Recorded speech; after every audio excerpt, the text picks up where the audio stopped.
আসসালামু আলাইকুম সম্মানিত ভিউয়ার্স, কেমন আছেন?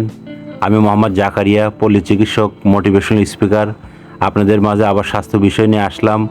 আজকের বিষয়টা খুব গুরুত্বপূর্ণ এবং খুব জরুরি।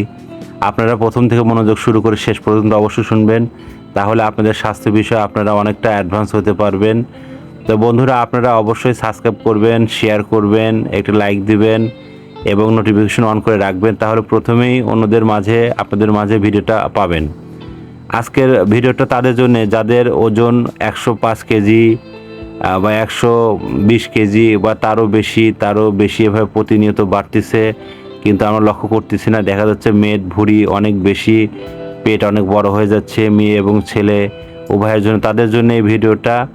তাহলে মনোযোগ দিয়ে শুনুন সমস্ত ভিউয়ার্স। তাহলে আপনারা কি করবেন এই ধরনের এত সমস্যা প্রতিনিয়ত যদি বাড়ে?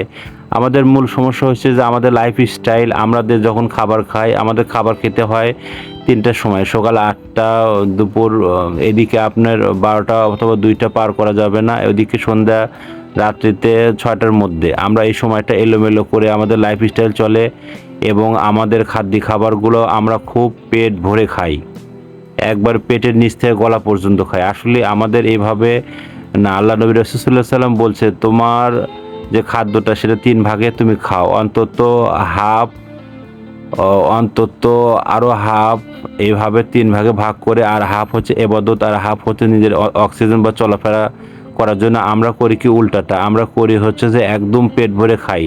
আমরা মনে করি যে পেট ভরে খেলে আমরা খুব সুস্থ থাকবো, ভালো থাকবো, আমাদের আর কোনো সমস্যা হবে না।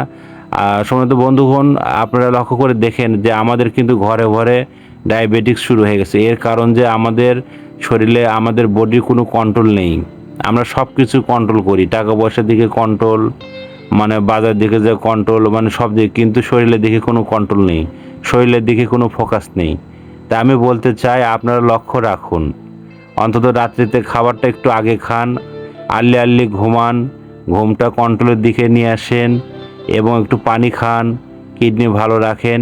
এভাবে আপনি ওজন কমাতে পারবেন, এভাবে আপনি সুস্থ থাকবেন, ভালো থাকবেন। আর পরবর্তী ভিডিও নিয়ে আপনাদের সামনে আসব, আপনারা আসা পর্যন্ত অপেক্ষা করবেন। তো সবাই ভালো থাকবেন, ধন্যবাদ, আল্লাহ হাফেজ।